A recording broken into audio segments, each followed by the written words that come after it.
យើងចូលមកមេរៀនបន្ទាប់នៅក្នុងសភៅ Keigo Fukushi នៅ39អញ្ចឹងនៅក្នុងទំព័រ197និយាយអំពីយឺតាគឹខៃឈឺហ៊ីយឺតាគឹខៃឈឺហ៊ីនឹងមានថាការជួសជុលផ្ទះមានសានជួសជុលផ្ទះសម្រាប់យកសាសានណានេះដូចនៅក្នុងរូបនេះដូច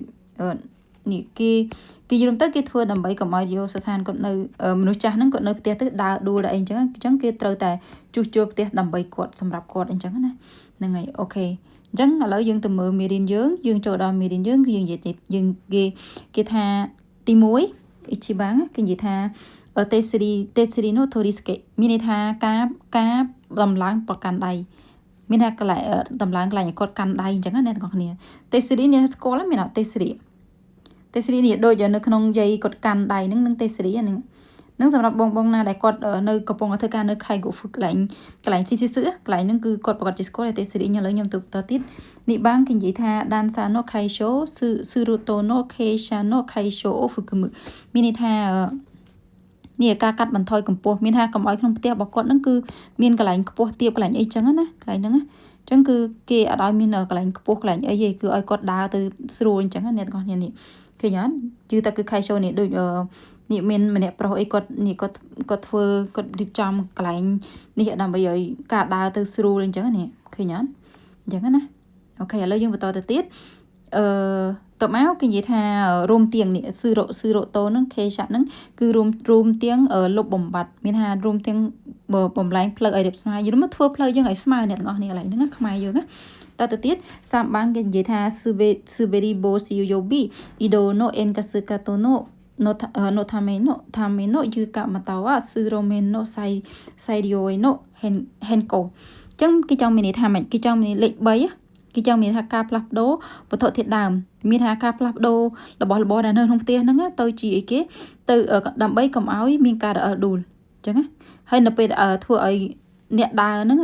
មនុស្សចាស់ហ្នឹងគឺគាត់ដើរឲ្យបានរលូនអញ្ចឹងណាកុំឲ្យគាត់ដើរទៅកពុបជើងដើរទៅនេះអញ្ចឹងព្រោះមនុស្សចាស់គឺអត់ដូចយើង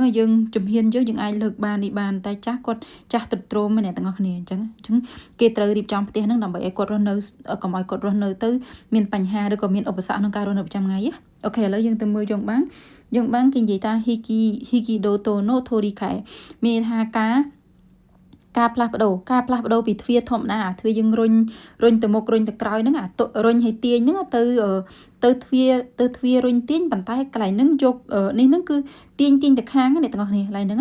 ទ្វាររុញទាញមកទាញទៅខាងយល់អ្នកទាំងមើលតែផ្ទះជប៉ុនទៅគឺភាគច្រើនគឺទាញទៅខាងឯងដើម្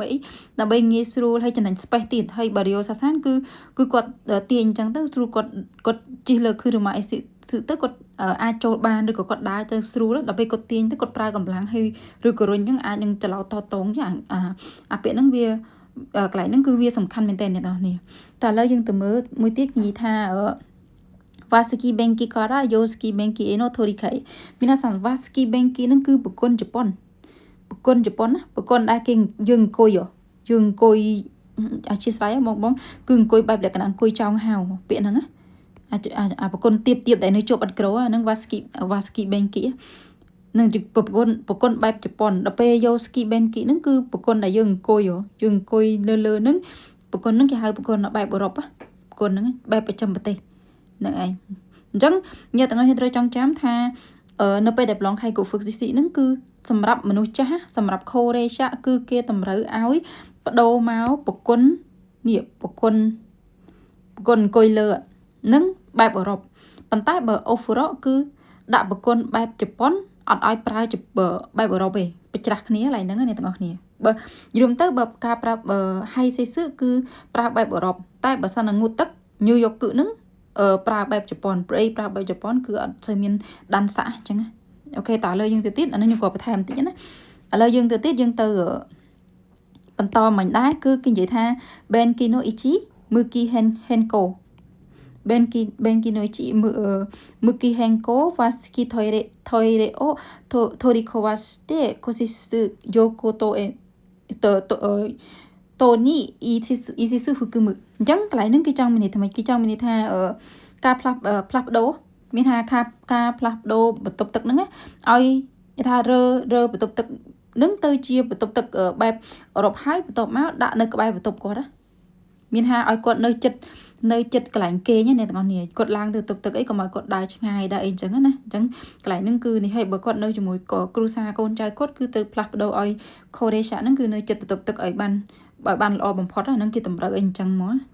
អូខេឥឡូវយើងទៅមើលទៀតគេថារកគឺបានអ៊ីជីការ៉ាហ្គូនីហ្វឺតៃស្ឬយឺតាគឺខៃឈូមានថាការជួសជុលកែប្រែផ្ទះហ្នឹងគឺតាក់ទងនឹងហ្វឺតៃមានថាតំណែងនេះតាក់ទងឬក៏ភ្ជាប់អញ្ចឹងកន្លែងហ្នឹងភ្ជាប់នៅកន្លែងនៅផ្ទះនៅក្នុងផ្ទះហ្នឹងណាអញ្ចឹងវាក្នុងចំណុចលេខរៀងទី6ហ្នឹងគឺនេះការជួសជុលហ្នឹងគឺពាក្យពាន់ពីលេខ1ហ្នឹងដល់លេខ5យើងរៀបរាប់មកខាងលើមិញហ្នឹងណាអូខេអញ្ចឹងខ្ញុំសង្ឃឹមថាមេរៀនពាក្យពាន់ជាមួយនឹងការកែប្រែកែសម្បូរផ្ទះទាំង6ចំណុចយើងមកពី1ដល់5ហើយបូកនឹង6នឹង1នឹងទៀតហ្នឹងអ្នកទាំងអស់គ្នាអាចយល់បានឬក៏ដឹងថា